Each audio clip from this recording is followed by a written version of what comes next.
रात के 11:30 हो रहे थे। पटना से गया जाने वाली आखिरी बस निकल चुकी थी। हल्की बारिश हो रही थी और सड़क के किनारे एक पुराना बस स्टॉप पीली ट्यूबलाइट की कमजोर रोशनी में डूबा खड़ा था। उस बस स्टॉप पर 3 लोग थे। एक सरकारी क्लर्क रमेश, एक कॉलेज की लड़की नेहा और एक बूढ़ा आदमी जो कोने में कंबल ओढ़े बैठा था। सड़क सुनसान थी। कभी कभी कोई ट्रक गुजरता और फिर वही सन्नाटा लौट आता। रमेश अपने मोबाइल में नेटवर्क ढूंढ रहा था। पत्नी को फोन करना चाहता था। बस छूट गई है, अब सुबह तक यही रुकना पड़ेगा। लेकिन सिग्नल नहीं मिल रहा था। बस स्टॉप की दीवारों पर पुराने पोस्टर लगे थे। गुमशुदा लड़की की तलाश, नौकरी के फॉर्म भरवाने का विज्ञापन और एक चेतावनी, इस जगह पर रात में रुकना मना है। रमेश ने उस बोर्ड को देखा लेकिन नजरअंदाज कर दिया। वो बेंच पर बैठ गया। नेहा अपने ईयरफोन लगाए बैठी थी। चेहरे पर हल्की बेचैनी थी। आप पटना से हैं? रमेश ने बात शुरू की। नेहा ने कहा, हां, कॉलेज में पढ़ती हूं। बस मिस हो गई। मैं भी, रमेश बोला। अब सुबह तक यही रुकना पड़ेगा। कुछ देर दोनों खामोश रहे। सिर्फ बारिश की आवाज गूंज रही थी। कोने में बैठा बूढ़ा कुछ बुदबुदा रहा था। कभी किसी का नाम लेता, राधा राधा, कभी हंसता, फिर अचानक चुप हो जाता।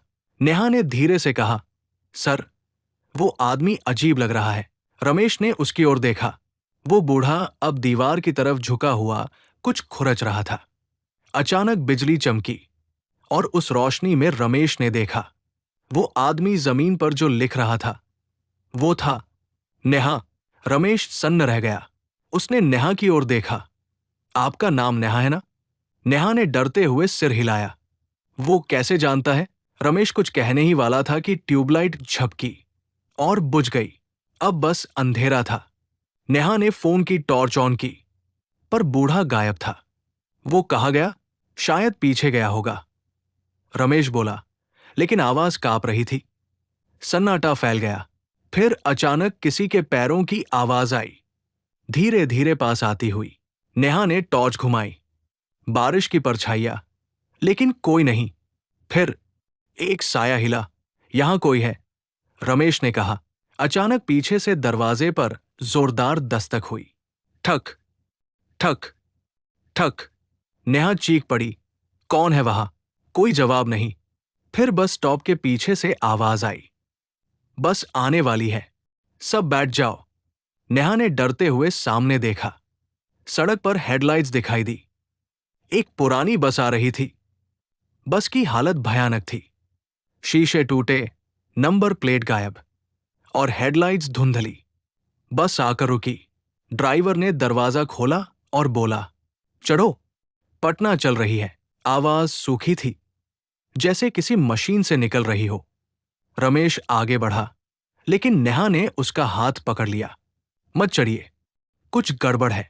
रमेश ने बस के अंदर झांका। सारे यात्री बिल्कुल स्थिर बैठे थे। किसी ने सिर भी नहीं हिलाया। एक सीट पर कोई झुका हुआ था। नेहा ने टॉर्च घुमाई। वो था वही बूढ़ा आदमी। आंखें खुली थी, लेकिन वो मर चुका था। नेहा ने चीख मारी। रमेश पीछे हट गया। ड्राइवर ने सिर उठाया। उसका चेहरा पूरा जला हुआ था। उसकी आवाज गूंजी, बस आने वाली है। और उसी वक्त पूरी बस धुंध में गायब हो गई। सुबह हुई। पुलिस वहां पहुंची। बस स्टॉप पर सिर्फ रमेश मिला, भीगा हुआ, कांपता हुआ। नेहा का कोई निशान नहीं था। थानेदार ने कहा, यहां कोई नहीं आता। 3 साल पहले इसी बस स्टॉप पर एक लड़की की हत्या हुई थी। नाम था नेहा शर्मा। रमेश चुप रहा। उसकी नजर बस स्टॉप के बोर्ड पर गई, जहां किसी ने कीचड़ से लिखा था, बस आने वाली है। कहानी खत्म नहीं हुई थी, क्योंकि आज भी रात के वक्त जो ड्राइवर उस सड़क से गुजरते हैं, वो कहते हैं, एक लड़की बस स्टॉप पर खड़ी दिखती है, गीले बाल, खाली आंखें, और बस एक ही बात कहती है, बस आने वाली है।